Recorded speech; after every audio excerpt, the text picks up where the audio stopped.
તમને નો પતે તો કઈ ઉલટી કરી આવજો એમાંથી પણ 60% હમ દેવાય 30% જે છે ને એને જ આ સમસ્યાના પીડા છે. કોઈને ભાઈ ઉતાવળ હોય તો હરિયર કરી લેજો ને મારું નો ભાવે તો અહીંયા જમી લેજો. બોલો ગ્વાલીનાથ મહાદેવ કી જય, મચ્છો માતા કી જય, બોલો કૃષ્ણ કનૈયા લાલ કી જય. મિત્રો બધાએ વાતો કરી હું સાંભળું છું, મજા આવી. નોખા નોખા સૂચન આવે એમાંય ના નથી, પણ જે તમે રસ્તે ચડ્યા છો બીજો રસ્તો ભટકી ન જતા. આ જે રસ્તે ચડ્યો તો બીજો માર્ગ ન પકડાઈ જાય. ગીતાના પહેલા પાને લખ્યું છે પરિવર્તન એ સંસારનો નિયમ છે. આ કૃષ્ણચંદ્ર પરમાત્માએ લખેલું છે.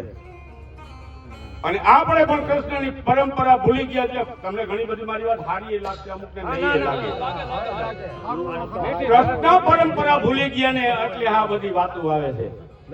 પછી સમાજ સુધારણાની વાત કરતા તમને નો પતે તો કઈ ઉલટી કરી આવજો. એને નો પતે ઉલટી કરી નાખજો ભાઈ.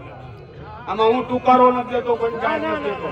શાસ્ત્રોક્તમાં લખેલું છે એનો એક અંશે મૂકું છું. મિત્રો આ જે બધા છે ને ભરવાડ સમાજના 3 વિભાગ છે, કોઈને દેખાય છે?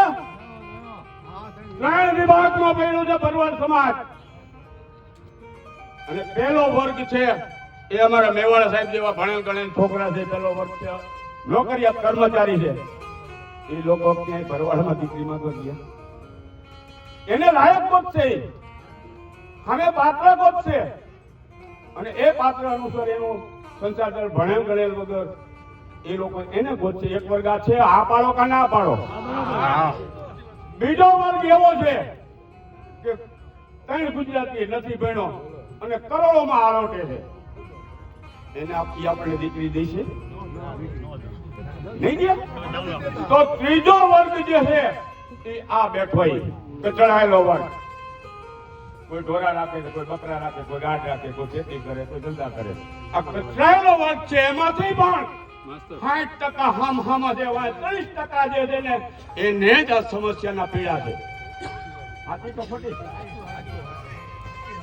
તો મિત્રો બંધારણ ક્યાં નહીં, આ દેશનું બંધારણ ઘડ્યું ને ત્યારે 45 જણા જતા. બધાને પૂછવું તો બંધારણ સાથ અત્યારે બધાને પૂછવામાં આવ્યું. સારી વાત પૂછવી, પણ આની બંધારણ સભા બનાવવી જોઈએ. પરંગણાવાર જે બૌદ્ધિકો હોય, જે ચિંતકો હોય, જેને આ સમાજની કઈ ચિંતા છે એવા લોકોની એક બંધારણ સભા બનાવવી જોઈએ. કોઈને ભાઈ ઉતાવળ હોય તો હરિયર કરી લેજો ને મારું નો ભાવે તો અહીંયા જમી લેજો. તો હાલો દેવું છે.